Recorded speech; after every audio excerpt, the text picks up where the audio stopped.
자, 하나님 말씀 히브리서 12장입니다. 히브리서 12장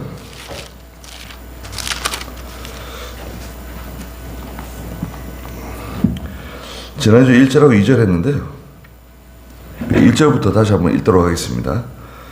히브리서 12장 1절부터 보도록 하겠습니다. 그러므로 이처럼 많은 증인들이 구름같이 우리를 둘러싸고 있으니 모든 무거운 짐과 얽매기 쉬운 죄를 벗어버리고 인내로 우리 앞에 놓여있는 경주를 경주하자. 믿음의 창시자이며 완성자이신 예수님을 바라보자. 그분은 자신 앞에 있는 기쁨을 위하여 그분은 수치를 개의치 않으시고 십자가를 참으셨고 하나님 보좌 오른쪽에 앉으셨다. 너희는 피곤하여 낙심하지 않도록 죄인들이 자기에게 거역한 것을 이렇게 참으신 분을 생각하여라. 너희가 죄와 싸우나 아직 피를 흘리기까지 대항하지 않았다. 또 하나님께서 아들들에게 하듯 너희에게 말씀하여 주신 권면을 잊었다. 나의 아들아, 주님의 훈계를 가볍게 여기지 말고 그분께 책망을 받을 때에 낙심하지 마라. 주께서 사랑하는 자를 훈계하시고 받아들이는 아들마다 채찍질하시기 때문이다. 훈계를 참아라. 하나님께서 너희를 아들같이 대우하신다. 아버지가 훈계하지 않는 아들이 어디 있느냐? 모든 아들이 받는 훈계를 너희가 받지 않는다면 너희는 사생자요 친아들이 아니다. 그랬습니다. 네, 이처럼 많은 증인들이 구름같이 우리를 둘러싸고 있다. 그랬습니다. 그 증인들은 이제 히브리서 11장에 아벨의 피로부터 시작된 그 믿음의 선진들, 믿음의 선배들이 믿음 지키면서 걸어간 길을 말씀하십니다. 우리나라에도 참 믿음 지키다가 고생 많이 하신 분들 있죠. 네. 순교자들도 많으시고 그 순교자 집안들은 좀 다르시더라고요. 순교자 집안들을 보니까 말씀하시는 것도 다르고 평범해 보이는데 비범한 그런 면이 있습니다. 아주 결의가 대단하세요. 그래서 이제 믿음을 잘 지킨 그 선조들, 그런 선조들이 없다. 우리 집안에는 예수 믿는 사람이 나 하나밖에 없다. 그래도요, 내가 그런 선조가 되면 됩니다. 믿음의 선조가 되세요. 내가 믿음의 선조가 되고 하나님 말씀 순종하면서 기도하면서 믿음 지켜 걸어가면 나중에 우리 그 후세들이 그것을 기억하고 따라오게 되어 있습니다. 가끔 저는 저희 할머니 말씀 가끔 드리는데 저희 할머니가 한번 그런 말씀 하신 적 있어요. 새벽 예배, 새벽 기도를 가야 되겠는데 눈이 오는 거예요. 여름에, 겨울에. 근데 겨울에 눈이 많이 왔대요. 그래서 막 무릎까지 눈이 이제 빠지는데 기도 자그마한 하세요, 저희 할머니께서. 이제 새벽 예배를 나가는데 막 가기가 싫은 거예요. 그리고 이제 또 아이를 하나 업고 어떤 때는 아이를 또 하나 데리고, 그래서 큰 애들은 첫째하고 둘째는 자는 거 내버려 두고 그 노할머니가 계셨어요. 저희 할아버지의 어머니, 여장부신데 이제 노할머니 계시니까 아이들을 맡겨놓고 막내는 없고 이제 새벽 예배 나가시는데 그리고 너무 가기가 싫더래요. 그리고 그냥 그 고무신에 버선발에 발이 푹푹 빠지면서 예배당 가신 거예요. 가가지고 예배당에 가서 기도하면서 회개를 하시고 결심을 했다는 거예요. 거기서 100일 동안 새벽 예배 하루 빠지지 말고 나간다. 100일 기도 작정을 했다는 거예요. 그래가지고 결국 이제 그 100일을 채웠대요. 막 몸살이 나고 막 배탈이 나고 이래도 가셨다는 거예요. 저한테 이제 하시는 말씀이 그거예요. 100일 딱 채우고 이제 그날 예배당 가서 기도하는데 하나님 100일을 채웠습니다.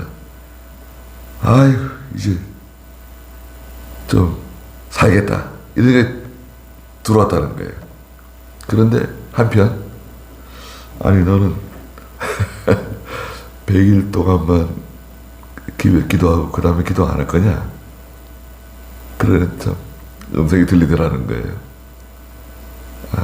내가 참 큰 실수를 했다. 예, 평생 기도하는 건데 내가 왜 100일만 작정을 했을까? 그리고 그다음부터 쭉 이제 새벽 예배 계속 나가셨다는 거예요. 예, 100일 작정이 아니고 이제 평생 작정이다. 그리고 이제 새벽 예배 늘 나가시고 그래서 이제 그런 계기가 있었다는 거예요. 예. 그런 생각하면 우리 마차 제일교회 영월에 있는 우리 윤권사님 생각납니다. 윤권사님 계시지만 그 윤권사님 참 윤집사님이죠. 돌아가셨는데 저한테도 참 얼마나 참 잘해주셨는지 모릅니다. 제 건강을 챙겨준다고 저희 강성룡 목사님 이제 거기 담임 목사님 오래 있었는데 제가 이제 친구니까 저를 이렇게 또 챙겨주시고 그러셨어요. 그분은 이제 하루 종 한 주간 내내 산에 솔잎을 따러 다녔어요. 금강송 솔잎을 따가지고 한 자루 이제 가져와서 이제 마당에다 널어서 말려가지고 바짝 말려서 그 다음에 쪄요. 한번 찝니다. 푹 쪄가지고 또 말려요. 그 다음에 그걸 이제 방앗간에 가져가서 갈아가지고요. 환을 만들어요.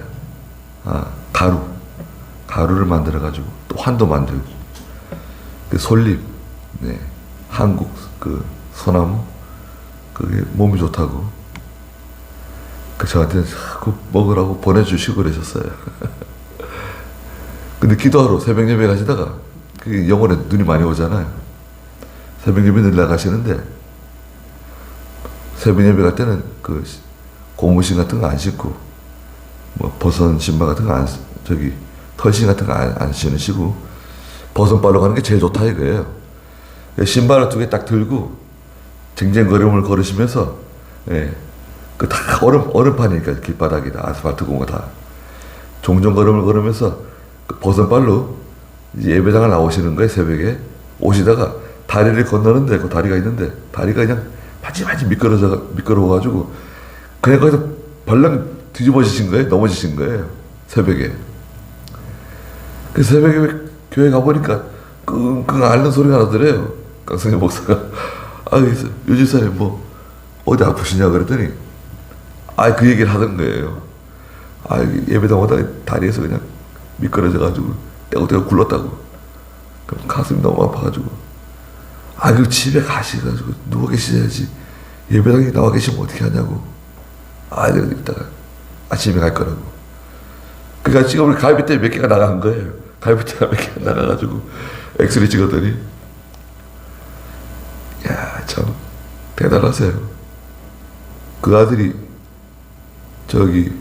경북 상주에 살았는데요. 아들이 믿음이 좋아요. 택시 운전했는데요. 택시 운전하는 사람인데 믿음이 좋아가지고 큰 교회인데 그게 장로가 됐어요. 그 딸이 있는데 손녀죠. 전국 수능 모의고사에서 1등을 했어요. 고3 때. 아마 좋은 데 갔을 거예요. 지금 오래전 얘기죠. 영어도 얼마나 잘하고 손녀가 믿음이 이렇게 좋대요. 그리고 어머니 돌아가셔가지고 장례를 이제 그 교회에서 했는데 얼마나 은혜스러운지 그 교회들이 다 자기 교회 나온 집사님이 아닌데 자기 교회 장로님이지 어머니 장례 치르는 건데 그렇게 다 은혜를 받았대요. 그러니까 내가 한 사람 바로 서면 우리 후대가 그걸 기억하고 따라갈 가능성이 많습니다. 확률이 높아요. 김 목사님이 늘 산에 이렇게 기도하러 다니시고, 제가 김 목사님 한 번도 뵌 적이 없지만 늘 그 김 목사님 눈길을 걸어가시면서 그 산에 삼각산 가시는 그 뒷모습이 늘 보이는 거예요. 저는 서대문을 해가지고 홍제동 고개를 지나가지고 이렇게 기도하러 가시는 그 모습, 전철 기다리다가 전철 안 오면 걸어가시는 거예요. 그러니까 2, 3일 기도하다 또 내려오시고, 또 수요일 예배 인도하시러 오시고, 이 목사님 늘 산에 기도하러 다니시고, 기도원 찾아가시고, 기도실 찾아가시고, 그런 모습 늘 본 거 아닙니까? 그걸 뭐 일일이 뭐 가르쳐주고, 일일이 책망하고, 그러면서 가르치는 것은 쉽지 않아요. 그보다는 실제로 그 모범을 보이는 거죠.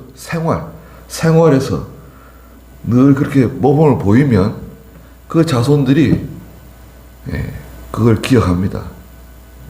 늘 성경 보는 모습, 늘 기도하는 모습, 어려운 일 생기면 요강 챙겨가지고 다락에 올라가가지고 일주일 동안 내려오지도 않고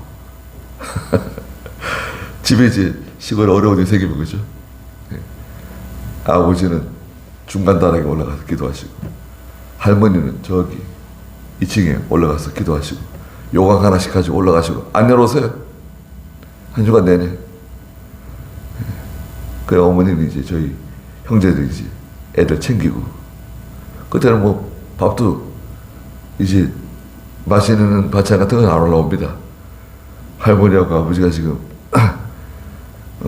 집에 어려움이 생겨서 기도하고 있는데, 니들은 뭐 맛있는 반찬이 뭐 어딨냐, 그냥 먹어라. 그거 같이 식구들 분위기가 그죠? 그런 분위기. 그러니까 다 기도하는 분위기고, 그런 게 이제 몸으로 이렇게 습득이 된 거죠. 체득이 된 거예요. 아무리 어려운 일이 있어도 포기하지 않고, 낙심하지 않고, 허다한 증인들이 있지 않느냐? 거기서 무거운 짐 지고 나가면 어떻게 하냐? 무거운 짐 벗어버려라. 죄짐 벗어버리고, 자기가 하려고 하는 거 벗어버리고, 얽매이기 쉬운 죄, 그래서 세상 욕심 같은 거 다 벗어버리고, 욕심 부린다고 얻어지는 게 아니다. 그 욕심으로 얻은 건 또 오래 가지도 못해요. 욕심으로 얻은 것은 금방 사라집니다. 그 욕심 부리고, 물론 필요해가지고 아파트 사신 분들도 있겠지만, 우리나라 같은 경우에 그냥 막 가격이 막 올라가니까 말이죠. 덩달아 그냥 편승해가지고 그 아파트 사고 뭐 집 사고 땅 사고 이랬던 분들 지금 어떻게 해요? 그거 뭐 막 땅값이 떨어지고 아파트 값이 떨어지는데 그 붙잡는다고 뭐 안 떨어지나요? 계속 떨어져요 지금. 경기도 안 좋은 데다가 기름값은 막 올라가고, 지금 석유 뭐 한 드럼이 얼마래요? 34만 원, 35만 원. 예전에 여기 예전에 장홍자 씨 집 있었잖아요. 여기요. 집은 커다래가지고 얼마나 추운지요. 들어가서 살아보니까 보일러 2대를 놨더라고요. 저쪽에도 보일러 한 대, 이쪽에도 보일러 한 대. 그때 당시 기름 한 드럼에 14만 원이었는데, 김선희 집사님 여기 살 때도 그때 한 14만 원 했죠. 기름 한 드럼. 그런 적도 있어요? 14만 원, 좀 오르면 17만 원. 근데 지금 34만 원, 35만 원 하니까 많이 오른 거죠. 우리는 뭐 기름이 안 나니까 말이죠. 좀 답답한 면이 있어요. 기름이 날 것도 같은데, 우리 지금 우리 지금 제7광구 있잖아요. 제7광구 뭐 노래도 있잖아요. 그 7광구가 좋은 지역입니다. 거기 기름이 터지면 사우디아라비아만큼 기름이 들어있는 거예요, 그 속에. 우리나라 제주도 그 밑에 제7광구 있잖아요. 그 중국도 그 7광구에다 꽂으려고 그러고, 빨대를 꽂으려고 그러고, 일본도 거기다 빨대를 꽂으려고 그러고 막. 그러니까 우리가 지금 딱 버티고 있으니까 그러지는 못하는데, 우리나라가 이제 국력이 높아지고 아무도 건질 수 없는 그런 실력이 되면 이제 우리가 거기다가 시추선 갖다가 이제 꽂아가지고 이제 뽑아 올릴 수 있을 겁니다. 만약 나왔다 그러면 사우디아라비아만큼 있대요. 그러면 괜찮겠죠. 그러면 아마 대학교까지 뭐 다 무상교육 시켜주고 뭐 의료보험은 막 공짜로 해주고 아마 그렇게도 될 겁니다. 예. 저희 카타르, UAE 카타르 그쪽 있잖아요. 기름 나오는 조그마한 나라. 기름이 얼마나 많이 나오는지. 예. 1년에 자기 국민들에게 한 사람당 우리나라 돈으로 뭐 6천만 원인가 돈이 나온대요. 예. 용돈 줘요. 나라에서 용돈 줘요. 국민들에게. 우리나라 돈 한 6천만 원인가. 예. 경찰차가 스포츠카예요. 예. 람보르기니. 경찰차가 람보르기니. 그런 차가 달리고 말이죠. 잘 사는 나라죠. 기름 가지고. 여하튼 2절에 믿음의 창시자, 완성자이신 예수님을 바라보자. 예수님을 바라보라는 거예요. 자, 허다한 우리 믿음의 앞서간 선진들, 허다한 증인들이 우리를 바라보고 있고, 자, 우리는 예수님 바라보라는 거예요. 예수님이 어떤 분이신가? 예수님은 앞에 있는 기쁨을 위하여 수치를 개의치 않으시고 십자가를 참으셨고 하나님 보호자 오른쪽에 앉으셨다. 앞에 있는 기쁨, 앞에 있는 기쁨을 바라보시고, 네, 앞에 있는 기쁨이 뭐예요? 뭐가 있습니까? 예수님. 부활의 영광, 부활의 영광이 있다.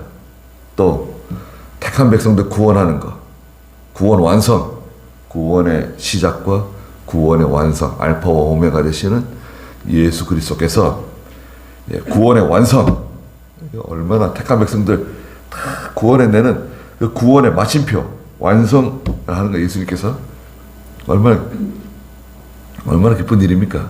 그리고 장차 하나님의 보좌 우편에 앉으실 것을 바라보고 현재의 수치스러운 고난을 잘 참으신 걸 봐라. 인내하신 주님이다. 우리도 인내하라고 그랬죠. 1절 마지막에. 그리고 3절 읽어주시겠어요? 너희는 피곤하여 낙심하지 않도록 죄인들이 자기에게 거역한 것을 이렇게 참으신 분을 생각하여라. 너희가 죄와 싸우나 아직 피를 흘리기까지 대항하지는 않았다. 네. 3절에 보니까 너희는 피곤하여 낙심하지 않도록 죄인들이 자기에게 거역한 것을 이렇게 참으신 분을 생각하여라 그랬습니다. 피곤해지면 낙심하게 된다는 거예요. 피곤하여 낙심하지 않도록 조심하라는 거예요. 왜 피곤해졌을까요? 세상 일 열심히 하다가 피곤해진 건가요? 뭐 여러 가지 이유가 있죠. 예. 몸이 피곤한 거 있잖아요. 피곤하다. 피곤해서 더 나가면 뭐가 되는 거죠? 피곤한데 계속 또 피곤하고 내일도 피곤, 모레도 피곤, 일주일 피곤, 2주일 피곤, 한 달 피곤, 피곤 계속하면 뭐 어떻게 되는 거죠? 그럼 과로네. 과로인데 거기서 쉬지 않고 계속 과로 나가면 어떻게 되죠? 그러면 죽어요. 우리 몸이 못 견뎌요. 잠자다가 깊은 잠을 자게 됩니다. 이제 너무 힘들어가지고 몸이.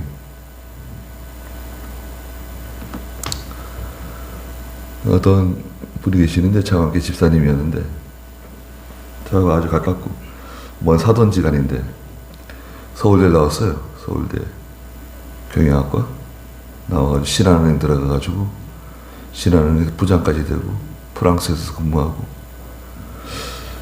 잘 살았죠. 여기 저쪽에 광주 저쪽에 그 부자 동네 거기 이제 집을 짓고 돌아 살았는데 다 같이 뭐 우리 장학회도 잘하고 같이 늘 신앙생활 했으니까. 근데 그 교통사고가 나가지고 이제 들어놓았어요. 의식 없이 집에 들어누워 있는 거예요. 뇌수술 몇 번 했는데 정신이 돌아오지 않고 이제 눈만 깜빡깜빡거리고 집에 누워 있는 거예요. 그 와이프가 다 이제 그걸 다 돌봐주고 걷어주는 거예요. 그래서 저한테 하는 말이, 아, 형이 항상 피곤했다는 거예요. 아, 쉬고 싶다. 아이고, 쉬고 싶다. 맨날 쉬고 싶다 그랬대요. 아, 좀 쉬지. 아, 좀 쉬지. 왜 안 쉬었냐고. 쉴 수가 없었대요. 쉬질 못하게 한다는 거예요. 일이 너무 많고. 그냥 뭐 쉬지 못하고. 애들 둘 있는데, 큰애하고, 큰애 남자고 둘째 딸인데, 아빠하고 뭐 어디 뭐 갈 수도 없고, 뭐 놀 수도 없고, 얼마나 바쁘고, 돈은 잘 버는데, 쉴 수가 없는 거예요. 그런 형편에 있으면요, 기도 못 합니다. 신앙생활도 막 간신히 하는 거예요. 예배, 주일날 되면 예배드리러 오지만, 그냥 몸이 너무 피곤해가지고, 그냥, 주일날 예배당에 앉아있으면, 눈이 착 감기는 거죠. 잤다가 내려옵니다, 아주. 예. 너무 피곤하니까, 예. 주일날 오면 뭐, 마음이 편안하죠. 예. 하나님 은혜 주시고, 편안하고, 잠이 그냥 막 쏟아지죠. 그 이제 푹 쉰다는 게 지금 자기 집에서 푹 쉬고 있대요. 오래 쉬었습니다. 한 8년인가 돌봤어요. 그리고 이제 전당 가셨죠. 믿음 참 좋았는데. 순둥이에요, 순둥이. 예. 머리는 좋고 공부는 잘해가지고 화가 나면 아무 말도 안 하고 밤새도록 수학 문제를 풀고 영어 공부를 한대요. 공부 잘하는 사람들은 화나면 공부한대요. 집에 들어가서. 예. 그러더니 이제 하나하나 가셨어요. 피곤하게 되면 낙심할 수 있다는 거예요. 또 죄를 지으면 피곤해집니다. 여러분, 세상 사람들을 그 죄 지으면서 살아가는 사람들 한번 생각해 보세요. 피곤하게 삽니다. 노는 것도 피곤해요. 마셔야죠. 피워야죠.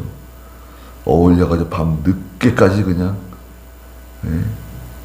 카드 돌리고 그냥 뭐 어디 가자, 먹자, 마시자, 맨날 이제 그렇게 하게 되면 세상 일하는 것도 힘들어요.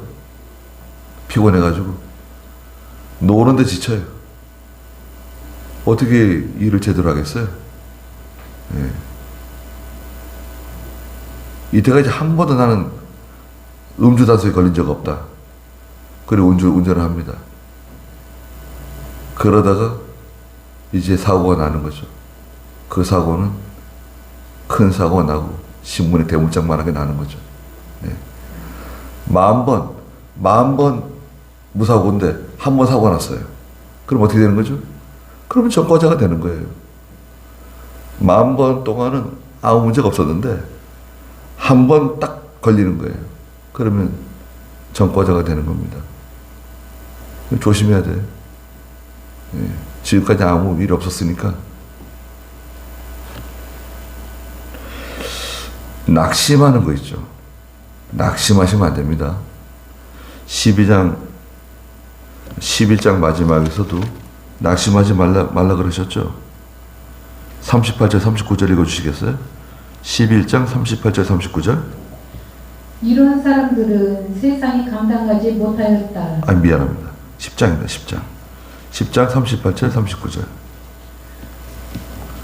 그러나 나의 의인은 믿음으로 살 것이다. 누구든지 뒤로 물러나면 나의 마음이 그를 기뻐하지 않을 것이다. 라고 말씀하셨다. 우리는 뒤로 물러나서 멸망에 이를 자들이 아니라 영혼의 구원에 이르는 믿음을 가진 자들이다. 네. 누구든지 뒤로 물러나면 뒤로 물러나는, 뒤로 뒷걸음질 치는 거죠.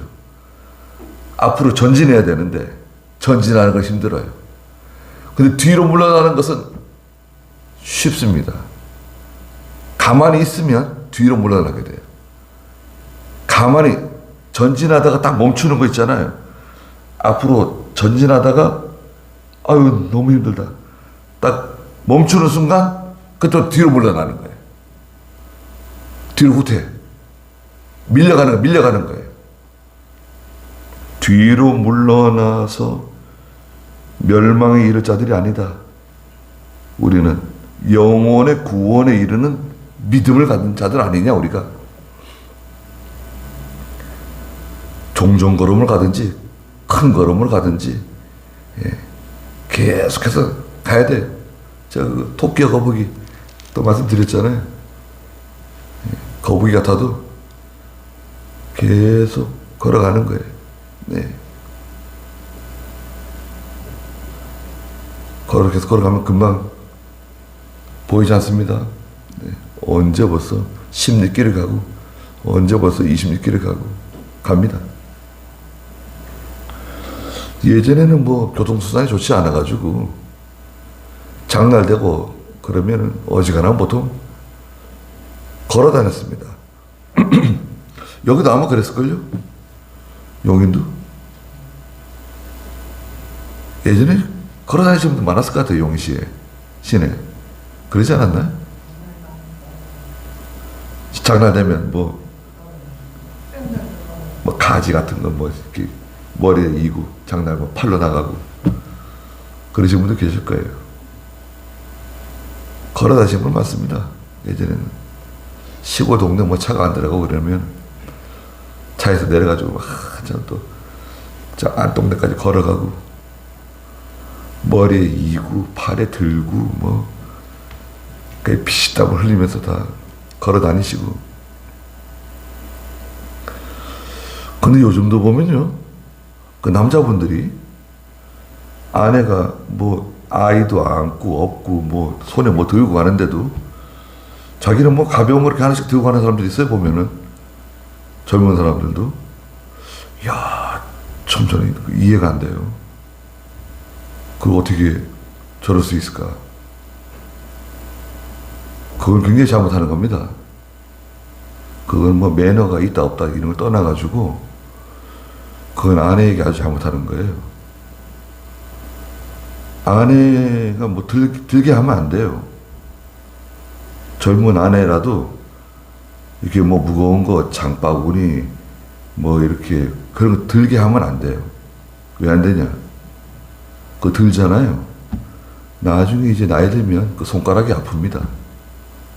손가락이 아프고 팔이 아프고 어깨가 아프고 맨날 침 맞으러 다니고 손가락이 쑤신다 그러고 밥도 제대로 못하고 국도 제대로 하지 못하고 자기가 제대로 못 얻어먹게 돼요. 그렇지 않은가요? 아내가 막 무거운 거 치고 애 안고 무거워 들고 가는데 자기는 가벼운 거 이렇게 덜렁덜렁 들고 가고 그러죠.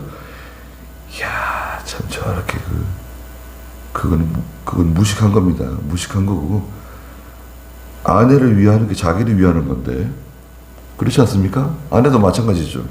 남편을 위하는 게 자기를 위하는 거예요. 아니 저희 집에는 무거운 거 제가 있으면 무거운 거 절대 들지 못하게 합니다. 제가 막 아주 불쾌하게 생각해요.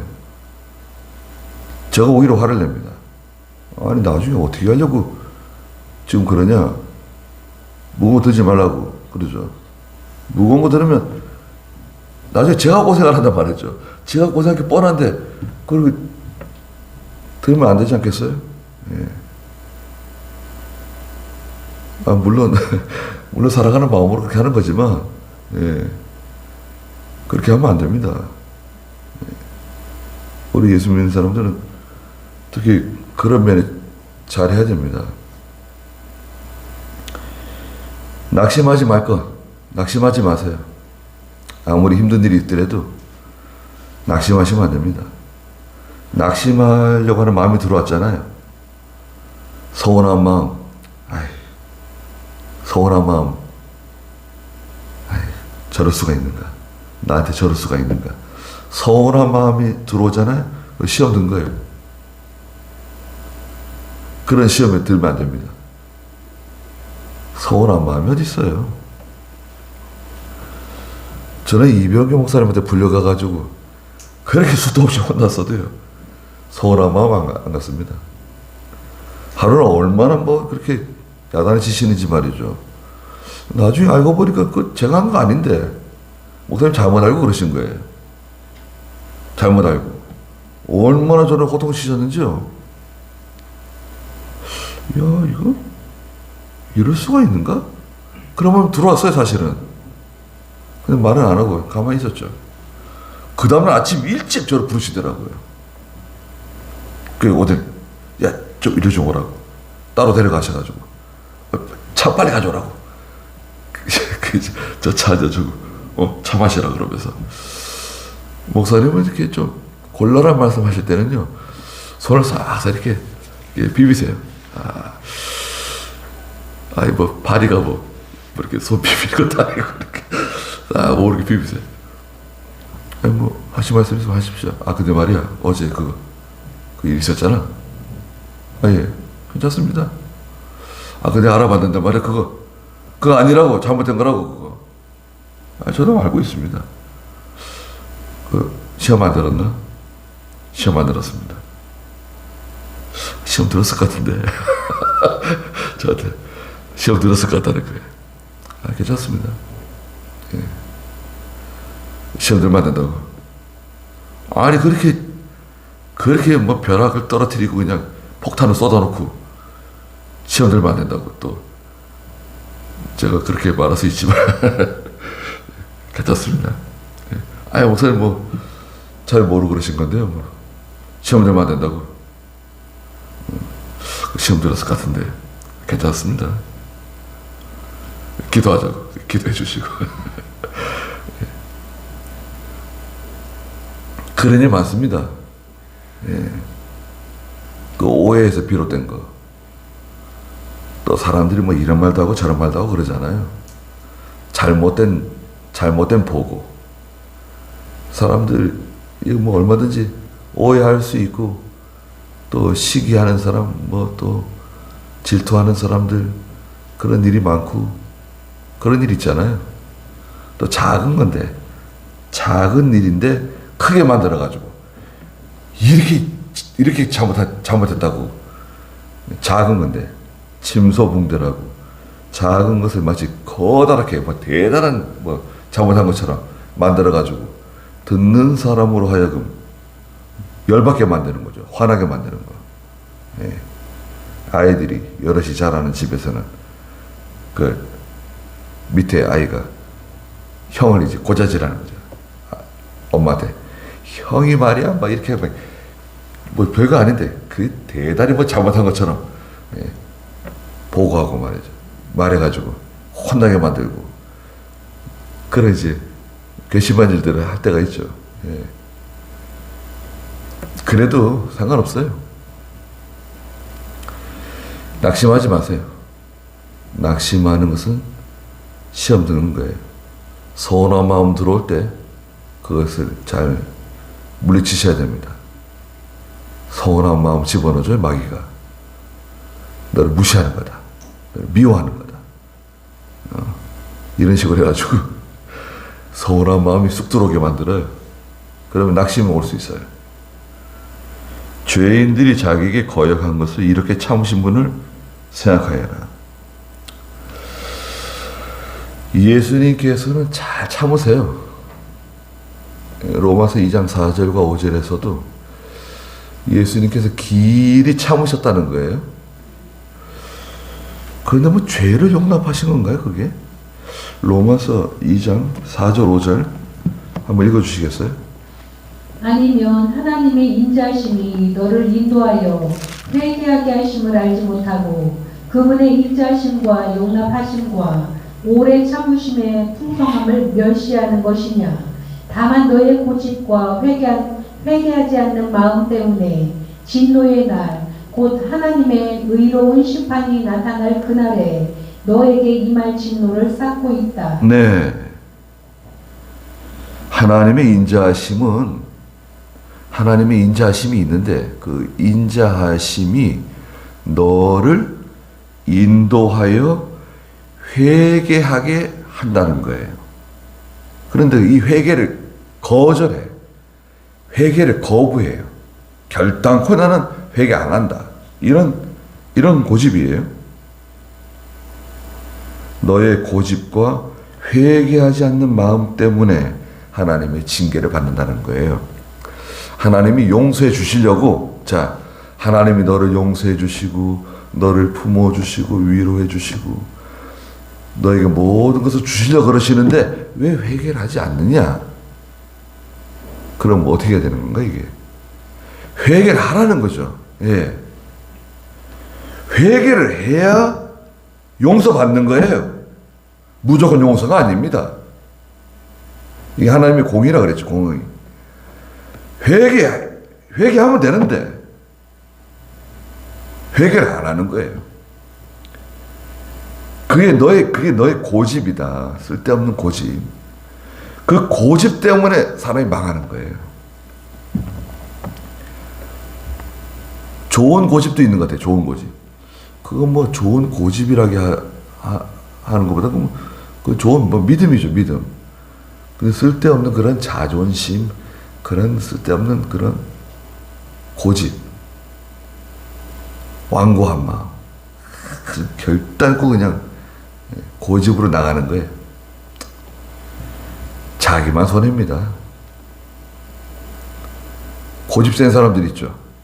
잘못된 고집인데, 그게 뭐 똥고집이라고. 저 똥고집이다. 그리고 왜 똥고집이라고 그러는지 잘 모르겠어요.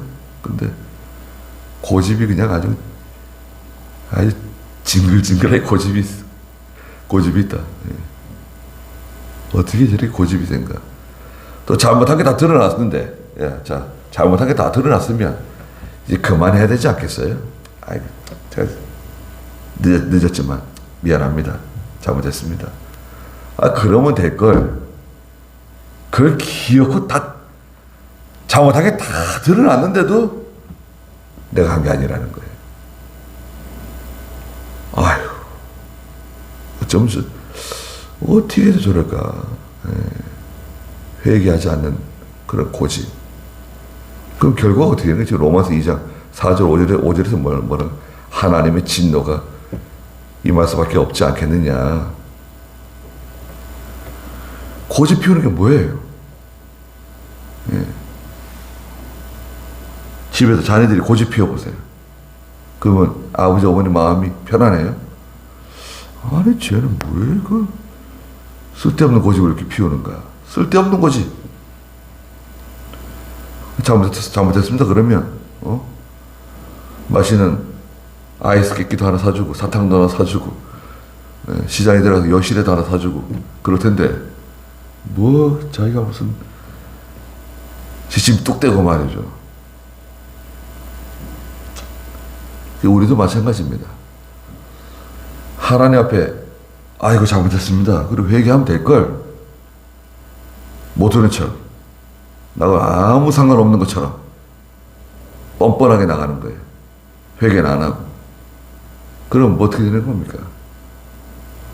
자기만 손해예요. 하나님께 은혜도 받지 못하고 마음은 상하고 속상하죠 뭐. 속상하고 일이 잘 되겠어요? 마음도 편하지 않지 속상하지. 그럼 하는 일도 잘 안 돼요. 일도 잘 안 되고 재미도 없고. 낙심하지 않도록 죄인들이 자기에게 거역한 것을 이렇게 참으신 분을 생각하여라. 거역한 것을 참아주셨다고 하는 것은 회개할 때까지 참아주셨다는 거예요. 회개 안 했는데도 불구하고 계속 참아주신다. 그거 아니죠. 회개할 때까지 참아주시는 거예요. 그리고 그게 계속 가는 거 아닙니다. 기회를 계속 줘요. 회개하라고. 이 사람이 와서 회개하라 그러고 또 저 사람이 와서 또 회개하라 그러고 직접적으로 회개하라고 안 그래도 하나님 나한테 회개하라 그러시는가 보다. 자기가 느껴요. 하나님 회개하라 그러시는가 본데 슬슬 발동이 걸립니다. 발동이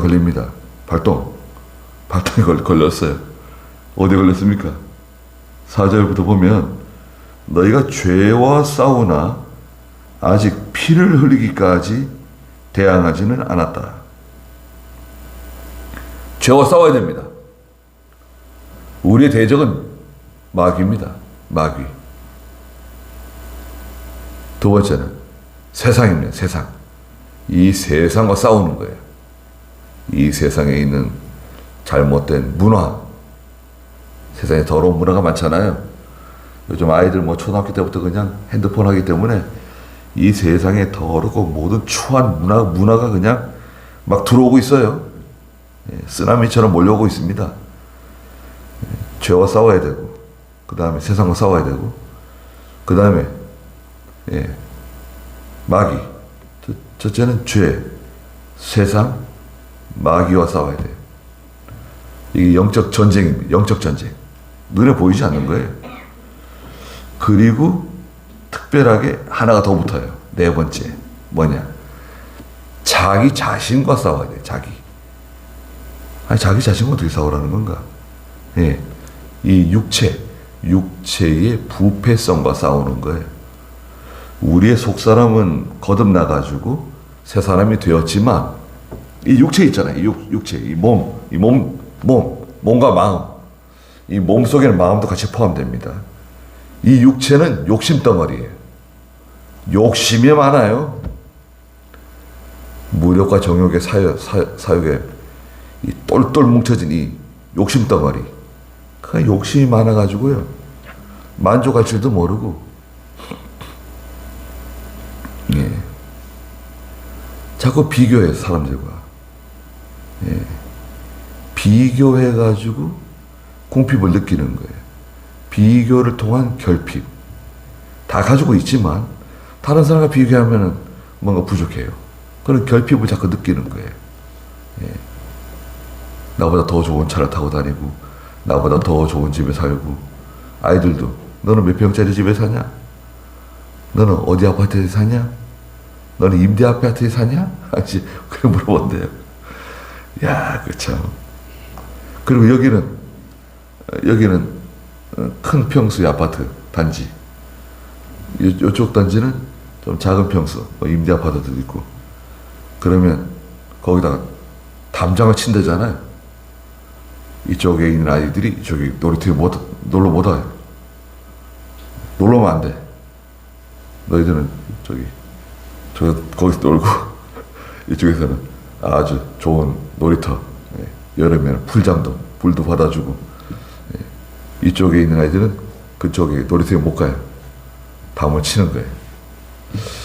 이야, 그걸 어떻게 해야 되나요? 법을 만들어가지고 담장 치지면 안 된다. 법을 만들어요? 그것도 또 그렇게 할 수가 없는 거 아니에요. 이 사람들은 돈을 많이 들여가지고 이런 집에 살고, 이쪽은 뭐 돈이 없어서 이런 집에 사는 건데, 그걸 또 아이들까지 그 적용을 해가지고, 참 그런 것을 어떻게 해결하면 좋을까요? 여하튼 근데 하나님께서 보통 우리에게 다 주신 것 같아요. 그죠? 우리가 부족한 게 있지만 부족한 거 다 따지면 못 삽니다. 예. 그리고요, 외국에 나가 보시면, 지금 우리 한국 사람들 있죠. 저도 뭐 외국에 나간 지 좀 오래되는데, 외국에 나가 보시면 한국 사람들 잘 사는 사람들입니다. 예. 얼마나 잘 사는지 모릅니다. 영국이나 프랑스나 이태리나, 스페인이나 독일 이런 데 가도요, 한국 사람처럼 씀씀이 좋고 잘 먹고 다니고, 옷은 무슨 패션 얼마나 옷을 화려하게 멋있게 입고 다니고. 한국 사람들은요, 가까운 산에 올라가는데도 멋있게 하고 올라가잖아요. 옷도 그 전문 그냥 그 등산복 그런 거 다 입고 올라가는 거 아닙니까? 사람들이 깜짝 놀랍니다, 외국 사람들이. 아니 무슨 히말라야 올라가는 것도 아닌데 그냥 뭐 신발부터 시작해서 뭐 아주 뭐 좋은 그런 옷을 입고 모자 쓰고 뭐 다 올라간다는 거예요. 네. 한국 사람들 멋있잖아요. 네. 잘 사는 사람들입니다, 한국 사람들.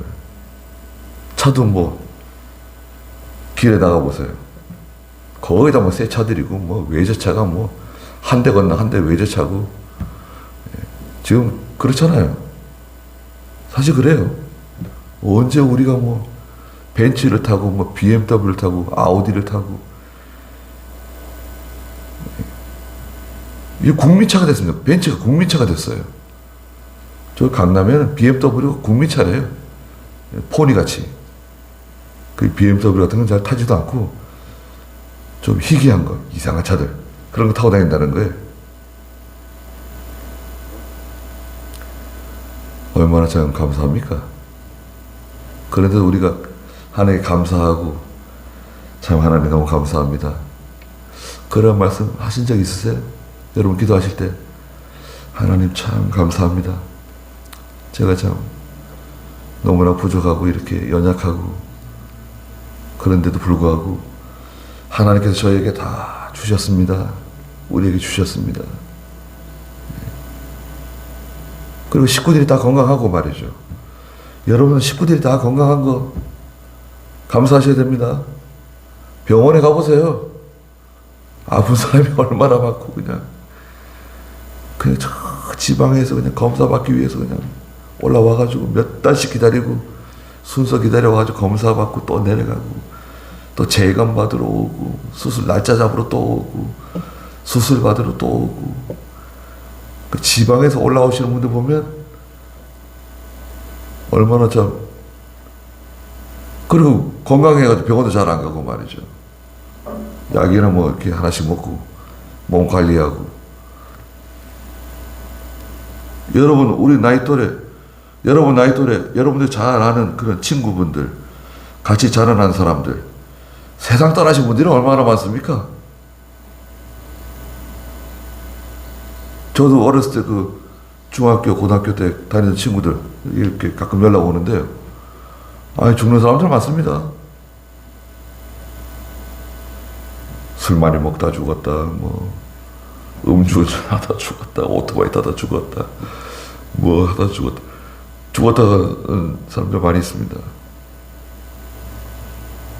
늘 보이다가 안 보이면 이상한 거예요. 늘 보이다가 안 보이면 무슨 일이 있는 거지? 이상해요. 근데 하나님이 이렇게까지 우리에게 다 베풀어 주신 거 그럼 감사해야 되지 않겠어요? 기도할 때 하나님 참 감사합니다. 네. 또 우리가 주일날 이렇게 오게 되면 하나님 그때마다 필요한 말씀 주시고 은혜 주시고 위로해 주시고 힘 주시고 낙심하지 말라 그러시고 야 내가 있는데 왜 낙심하냐? 내가 도와주는데 왜 낙심하는 거야? 그러시잖아요. 얼마나 감사합니까? 아니 내가 기도 들어준다는데 아니 내가 너를 도와준다는데 내가 네 편이 돼준다는데 아니 뭘 그런 거 낙심하고 신경 쓰고 그래? 그런 거 신경 쓰지 마. 낙심하지 마. 뭘 이렇게 마음 아파하고 힘들어하냐? 그런 말씀 탁 들으면 얼마나 위로가 되고 감사합니까? 그리고 죄와 싸워라 그러시잖아요. 죄와 싸워라. 마귀하고 싸워야 된다. 세상과 싸워서 이겨라. 피 흘리기까지 왜 싸우지 않느냐? 각오를 하고 싸우라는 거예요. 전쟁이다 이것은. 전쟁. 영적 전쟁. 피 흘리게 각오를 하고 싸워야 된다. 또 5절에 하나님께서 아들들에게 하던 너희에게 말씀해 주신 권면을 잊었다. 하나님은 아들들에게 말씀하시는 것처럼 권면하신대요. 아버지가 아들들에게 권면하듯이 한단 말이에요. 어떻게 하시냐면 나의 아들아, 성도들에게 하시는 말씀입니다. 주님의 훈계를 가볍게 여기지 말라는 거예요. 훈계는 불러다가 말로써 책망하는 거예요. 말로 책망하는 거. 훈계입니다. 훈수로 둔다 그러잖아요. 훈수. 옆에 서가지고 장기 두는데, 바닥 두는데 훈수 두는 사람. 훈계, 말로써 책망하시는 말씀이에요. 요때 말을 들어야 돼요. 눈치가 있는 사람들은 벌써 아버지가 말하기 전에 벌써 조심합니다. 아버지가 말하는데 말 안 듣는 것들은 바보고, 말하기 전에 벌써 눈치가 빠른 것들은 벌써 눈치를 탁 채고 벌써 조심합니다. 근데 훈계를 받았어요? 그러면 그걸 가볍게 여기면 안 된다. 하나님께서 훈계하실 때 가볍게 여기지 말 것. 두 번째, 그분께 책망받을 때 낙심하지 말 것. 책망은 뭐냐? 회초리를 만든 거예요. 책망은 회초리를 만든 겁니다. 회초리로 맞아가지고는 뭐 다리가 부러지거나 뭐 손가락이 부러지거나 그러진 않아요. 등짝을 때릴지도 모르죠. 회초리로 내리실 때 있어요. 하나님께서 왜 잘못하냐고, 왜 말 안 듣냐고, 목자가 말 안 듣는 양을 다 쫓아가가지고 지팡이로 회초리로 한 대 때려줍니다. 야, 왜 말을 안 듣는 거야? 그 양이 깜짝 놀래가지고 이제 쫓아오는 거죠. 그건 책망입니다. 책망 받을 때 낙심하지 말라는 거예요. 낙심하려고 하는 마음이 살짝 들어올 수 있어요. 낙심하려고 하는 마음이 들어올 때 거기 속으면 안 돼요. 하나님 나를 사랑해서 그런가 보다. 아버지가 나를 사랑해서 그런 것이다. 낙심하지 말 것. 세 번째, 6절에 설명해 주셨어요. 주께서 사랑하는 자를 훈계하시는 거다. 너를 사랑하기 때문에 훈계하는 거고, 받아들이는 아들마다 채찍질하시는 하나님이시다. 받아들인다. 용납한다는 거죠. 집에 받아들이는 거예요. 마음에 받아들인다. 용납해 주는 거. 그래, 품어주는 거예요. 이거는 채찍이에요. 회초리. 책만 받는 거 있잖아요. 이건 견딜 수 있어요. 7절에 훈계를 참으라는 거예요. 훈계 받을 때 입을 꽉 다물고 말하면 안 돼. 훈계하시는데 뭐 이러쿵 저러쿵 핑계대고 변명하고 그러면 안 돼요. 잘 참고 훈계를 받으세요. 그럼 지나갑니다. 자 보세요. 훈계는 말로 책망하는 거 아니에요. 지금 지나가요. 하나님 말씀 들을 때 예배 시간에 말씀을 듣는 중에 하나님이 나 들으라고 하시는 말씀인가 보다. 나한테 책망하시는 말씀 같다. 훈계하시는 말씀 같다. 잘 들으면 돼요. 하나님이 경고하시는 말씀이죠. 경고를 주시는 거. 경고. 여러분, 경고는 뭐예요? 그게 오기 전에 미리 신호를 주는 거죠. 신호가 옵니다. 하나님께서 기도할 때, 말씀을 들을 때, 성경 읽을 때 어떤 작은 사건들을 통해서 경고를 주세요. 사인을 주세요. 좀 이상한 사인이 와요. 몸이 쓰러지기 전에도 사인이 오죠.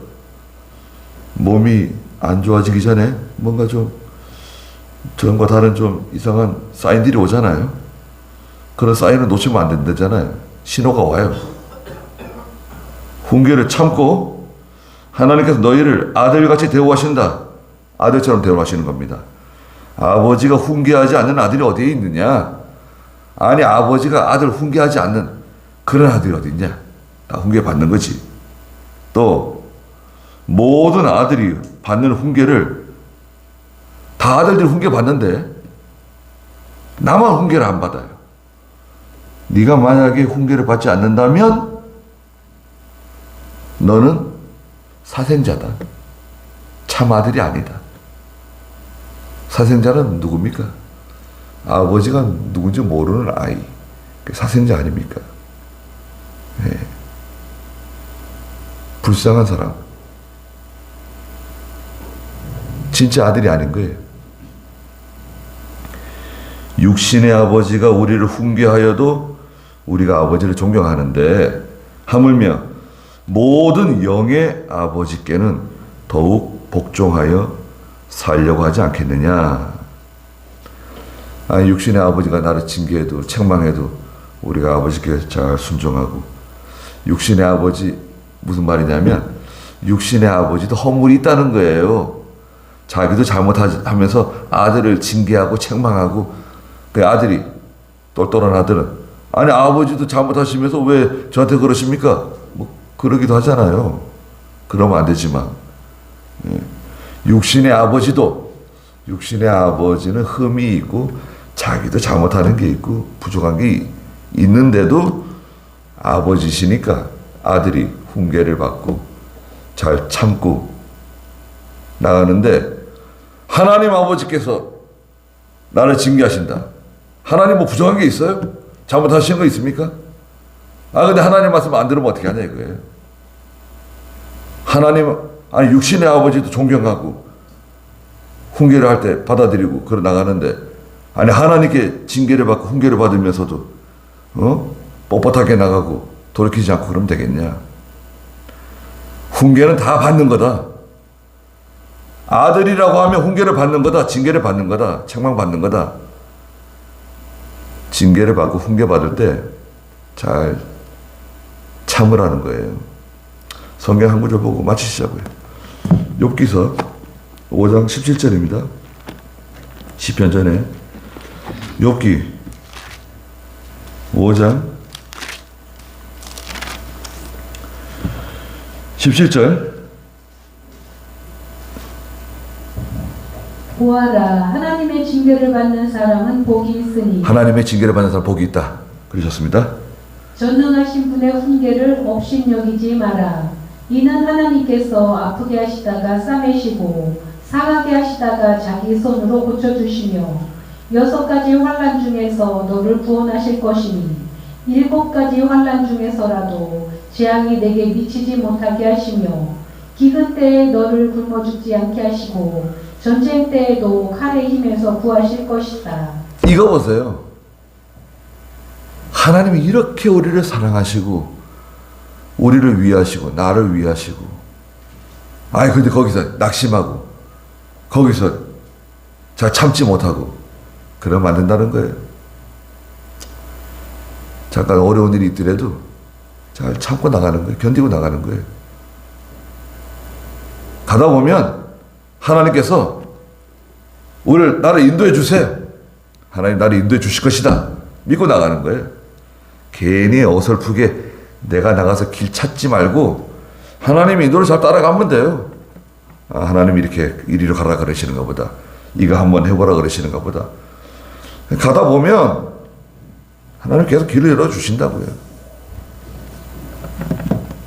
기도하겠습니다. 거룩하신 하나님께서 저희들에게 베푸신 은혜를 생각하고 낙심하는 길로 걸어가지 않도록 도와주시옵소서.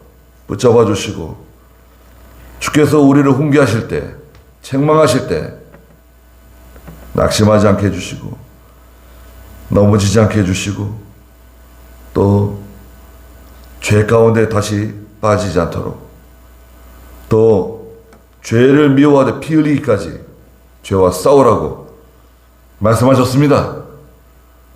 우리 속에 들어온 모든 죄를 미워하고 그 죄를 싸워서 이겨내는 하나님 아버지 앞에 합당한 귀한 아들들이 다 되게 해주시옵소서. 예수님의 이름으로 기도드리옵나이다. 아멘.